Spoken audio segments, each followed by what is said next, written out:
मित्रों नमस्कार। सूचना की दुनिया पर आपका स्वागत है। मैं हूं डॉक्टर सुभाष चंद्र सिंह। मित्रों, आज मैं नीतीश कुमार पर बात करूंगा। बिहार के मुख्यमंत्री, कह सकते हैं कि इधर रहें या उधर रहें, बिहार के सनातन मुख्यमंत्री हैं।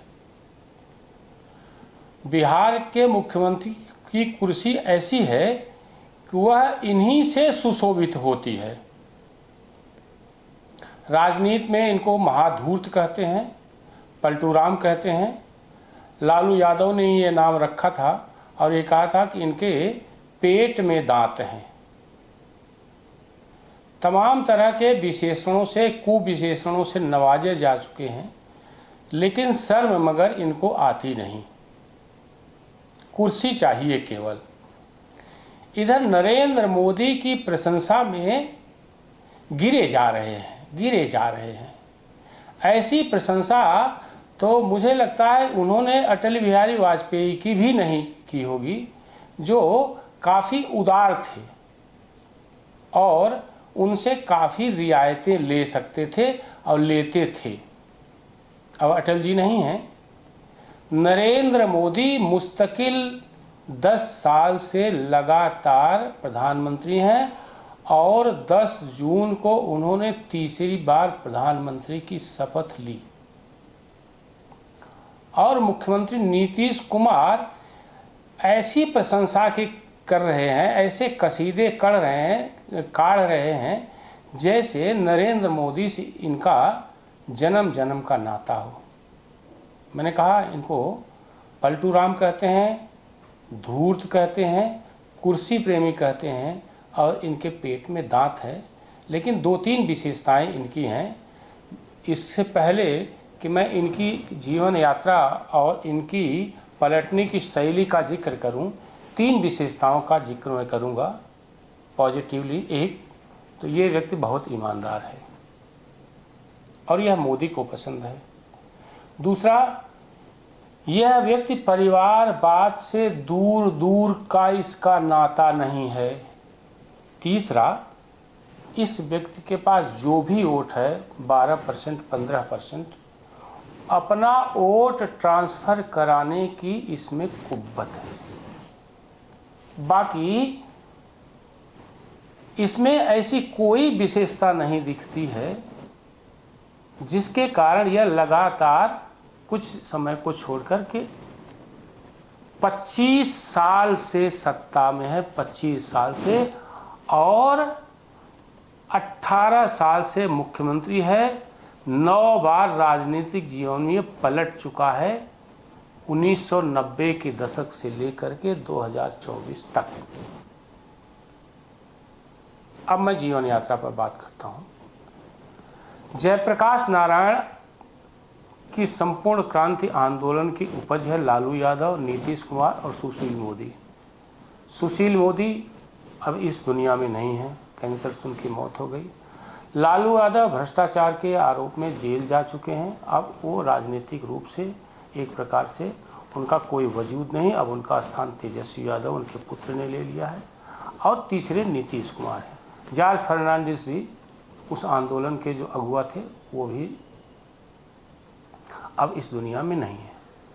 77 में इस आदमी ने आंदोलन से निकलने के बाद जब पहली बार विधानसभा का चुनाव लड़ा तो ये हार गया। लेकिन उस हार से उसने सीखा। उसके बाद जो भी चुनाव लड़ा, एमपी का, एमएलए का, ये जीता और अधिसंख्य समय तो एमएलसी ही रहा। बहरहाल इनकी यात्रा शुरू होती है जो है ये 89 से, एक प्रकार से कहें, अगर ढंग से कहें तो 89 से इनकी यात्रा शुरू होती है, जब जनता दल बना था और राजीव गांधी के भ्रष्टाचार के खिलाफ आंदोलन चला था। तब उस समय जो है ये एमपी थे और केंद्र सरकार में मंत्री थे। लेकिन बहुत समय तक वो सरकार चली नहीं। फिर लालू यादव सत्ता में आए, उनसे इनका मतभेद हुआ। लालू यादव से किसी का भी मतभेद हो सकता है क्योंकि निहायत स्वार्थी राजनीतिज्ञ है। और जॉर्ज फर्नांडिस के साथ मिलकर 1994-95 के दौर में इन्होंने समता पार्टी बनाई और जॉर्ज फर्नांडिस के प्रयास से भारतीय जनता पार्टी से इनका गठबंधन हुआ समता पार्टी के रूप में। और अटल जी की सरकार में ये कृषि मंत्री थे, ये 99 की बात है। और जॉर्ज फर्नांडिस अटल जी की सरकार में रेल मंत्री भी थे, बाद में जो है रक्षा मंत्री भी बने जॉर्ज फर्नांडिस। ये कृषि मंत्री थे और काफ़ी समय तक मंत्री रहे, ये 99 की बात है। उसके बाद लगातार ये भारतीय जनता पार्टी के साथ ही, बाद में ये जनता यूनाइटेड मतलब समता पार्टी का विभाजन हुआ, फिर जनता दल यू बना, यानी जनता दल यूनाइटेड बना। और यह यात्रा उनकी चल निकली और यह यात्रा कमोबेश भारतीय जनता पार्टी के साथ, ये बीच में 2 बार लालू यादव के साथ इन्होंने गठबंधन किया और 2 बार फिर पलटकर बीजेपी के साथ है, यानी 9वीं बार इन्होंने इस बार 2023 में पलटे बीजेपी के साथ और अब कह रहे हैं कि अब यहीं रहना है। 9 बार ये बार मुख्यमंत्री रहा। 2005 से 2010 तक मुख्यमंत्री, वह सर्वाधिक अच्छा कार्यकाल इनका माना जाता है लालू यादव के। जो उनका जो है जंगल राज था उससे वास्तव में इस आदमी ने मुक्ति दिलाई, लेकिन इस आदमी का दिमाग 2010 में खराब हुआ। 112 सीटें 243 मिली थी सीटों गठबंधन में और भारतीय जनता पार्टी को 98 सीटें मिली थी और सबसे सर्वाधिक दुर्गति हुई थी लालू यादव के राष्ट्रीय जनता दल की, केवल 22 सीटें मिली थी। लेकिन कहते हैं ना, सत्ता आदमी में दंभ पैदा करती है। इनको दंभ ये हुआ कि भारतीय जनता पार्टी इनके कारण जीती है और नरेंद्र मोदी का उदय जब राष्ट्रीय क्षितिज पर 2013 में हुआ तो इन्होंने अपने को अलग कर लिया। इवन एक पार्टी जो है रखी गई थी उस पार्टी को उन्होंने कैंसिल कर दिया और अलग हो गए। और 14 में जब चुनाव हुआ तो इनको मात्र 2 सीटें लोकसभा मिली हुई थी, डर गए। लालू यादव के सहयोग से सरकार चलाई और 15 में लालू यादव के साथ जो है ये चुनाव लड़े। मात्र 70 सीटें इनको मिली थी और लालू यादव को 80 सीटें मिली थी, लेकिन इनके नेतृत्व में चुनाव लड़ा गया था, इसलिए उनको मुख्यमंत्री बनाया गया। ये 15 की बात है, बहुत दिनों तक नहीं चला। 17 में फिर पलटी मार करके आ गए बीजेपी के साथ। 19 का चुनाव लड़ा, चूंकि 14 में केवल 2 सीटें मिली थी, 19 का चुनाव लड़ा तो 17 सीटें भारतीय जनता पार्टी और 16 सीटें इनको मिली। 16 में इन्होंने 15 सीटें जीती और 17 में भारतीय जनता पार्टी 16 सीटें जीती। फिर 20 में विधानसभा चुनाव लड़े, चिराग पासवान अलग हो गए, इनको 43 सीटें मिली विधानसभा में और भारतीय जनता पार्टी को 77 सीटें। फिर भी भारतीय जनता पार्टी ने इनको मुख्यमंत्री बनाया, लेकिन इनको डर लगा कि पता नहीं कब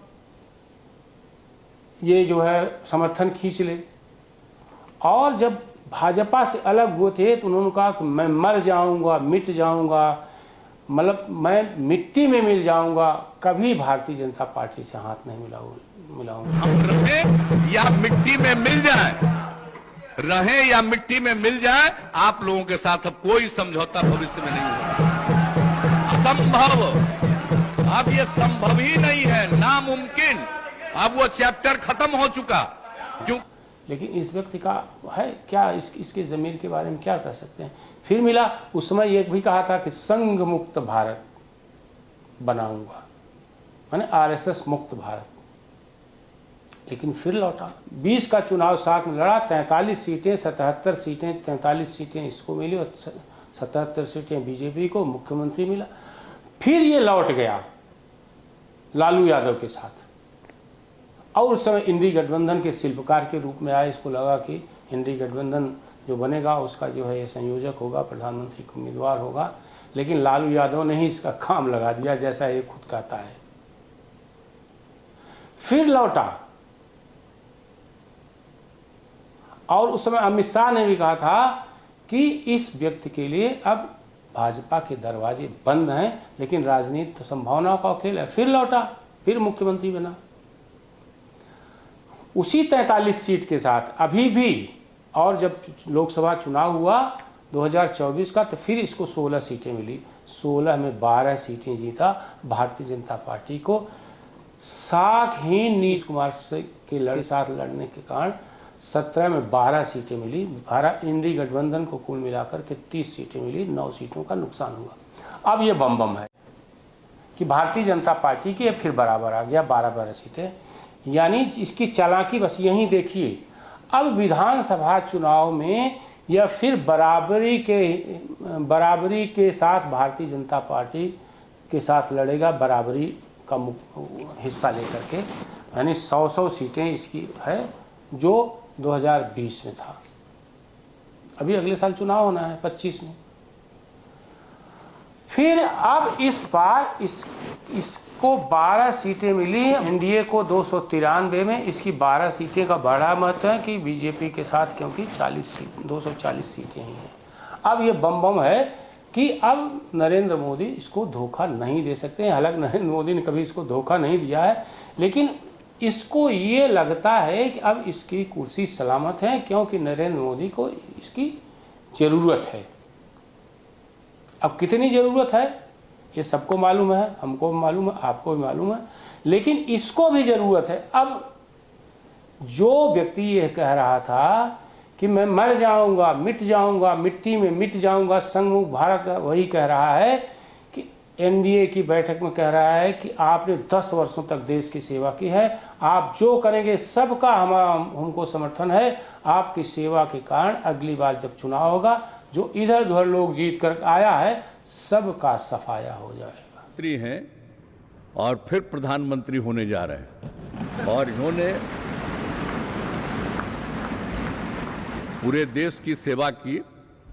अब पूरा भरोसा है कि जो कुछ भी बचा है अगली बार ये सब पूरा कर देंगे, और जो भी हर राज्य का है, और हम लोग पूरे तौर पर सब दिन इनके साथ रहेंगे।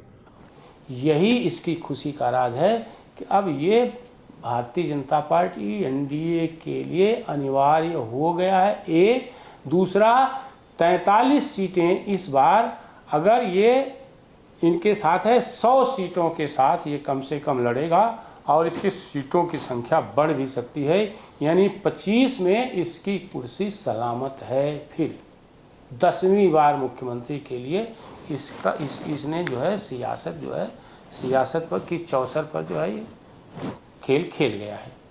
यही इसके मतलब खुशी का ये राज है कि अब बराबरी के स्तर पर ये जो है नरेंद्र मोदी से डील करेगा। ये इसकी पूरी यात्रा है।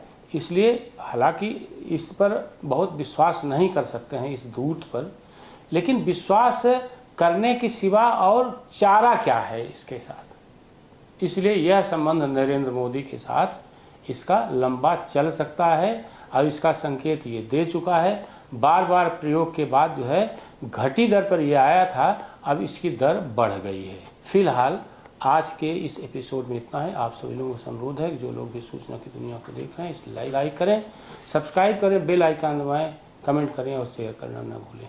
धन्यवाद। आप इस YouTube चैनल को लाइक करिए, सब्सक्राइब करिए, कमेंट करिए और शेयर जरूर करिए।